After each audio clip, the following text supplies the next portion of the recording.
What's good, YouTube? It's your boy Kimei Kage, and I had to do this video after my WWE review for SmackDown, and because yes, I've watched a lot of things today, and I clearly had time. And no, I was not working. If you guys are in the comment section saying why am I in my work sweater, I'm just in my sweater because I don't feel like putting on a shirt.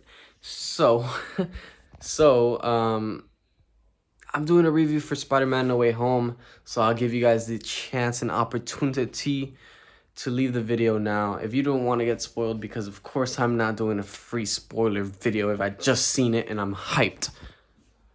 With that being said, 3, 2, 1.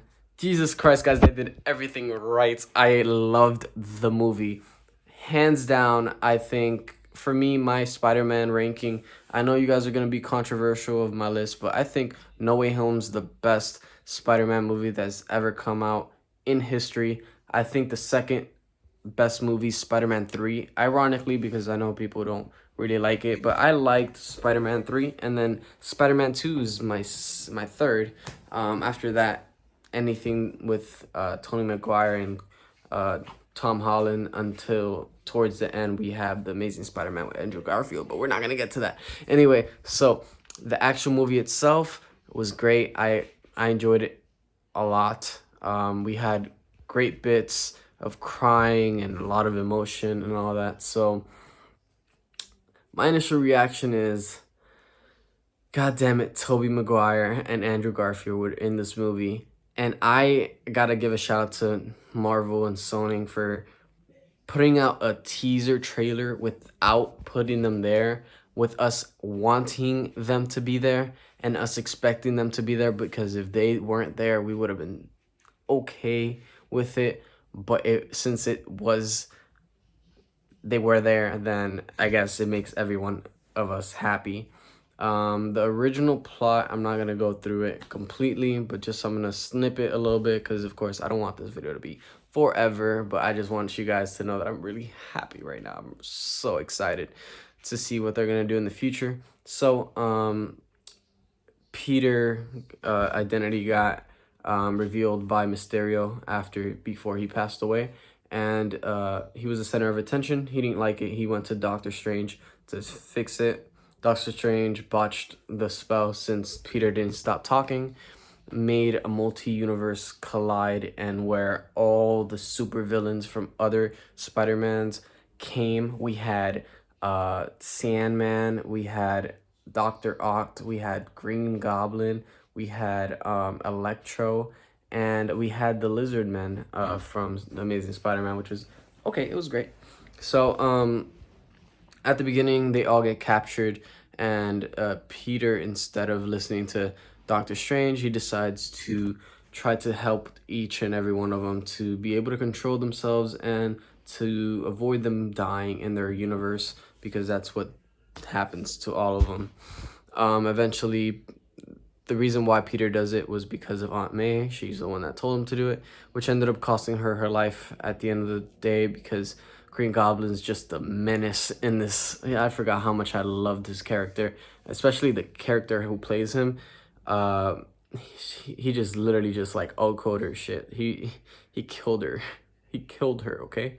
So yeah, at the end, I think the best part was when MJ was falling from the building, and Tom Holland's Spider-Man was gonna catch her, and Green Goblin was a menace, and he pushed him off for him not to do it. And Andrew Garfield, Spider-Man, was able to rescue her and redeem himself from letting Gwen die in his version of Spider-Man. And he starts crying and stuff. It was great. Towards the end, we had Dr. Oct help the 3 Spider-Mans in defeating Electro, which was probably the biggest threat beside until later on Green Goblin came out, because he wasn't there until the end. At the end, we had Green Goblin almost get killed by Tom Holland's Spider-Man, where Tobey Maguire didn't let it happen, and he ended up getting stabbed for it. Then Tom's Spider-Man decides to inject him with the cure that he made, and then Green Goblin's Dr. Osborn was like, oh, what did I do? You know, because he's back in his senses.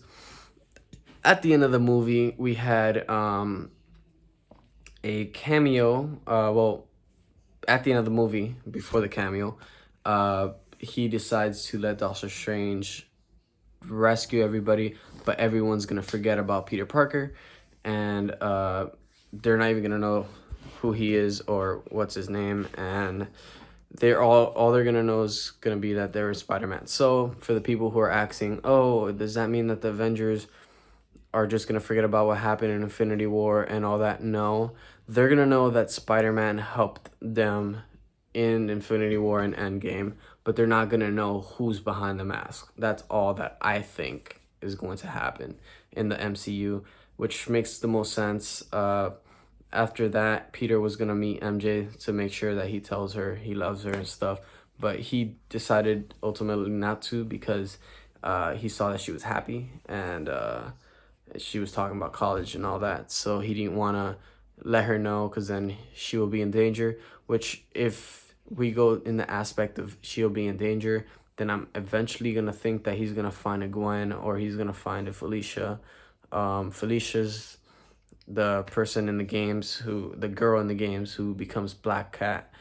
So if you guys don't know, there you go. So those are probably my ideas of what's going to happen, but towards the end, after the credits roll, we had Eddie Brock sitting there with Venom in Mexico, and he was like, oh, I want to meet the Spider-Man, and then he gets ported back to his universe because, of course, he decides to go meet Spider-Man after the fact that everybody already is gone.